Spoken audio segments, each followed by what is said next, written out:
Novel coronavirus. Coronavirus minangka virus anyar sing nyebabke penyakit pernapasan. Virus iki asale ing Cina.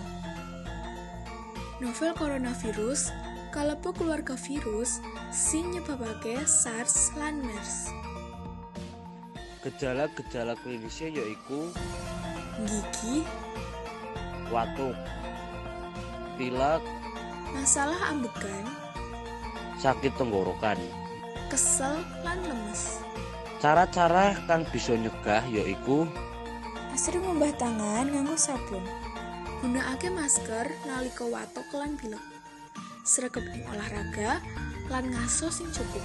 Aja mangan daging sing durung dimasak. Tetap patuhi 3M yo. Sikap semanten. Wassalamualaikum warahmatullahi wabarakatuh.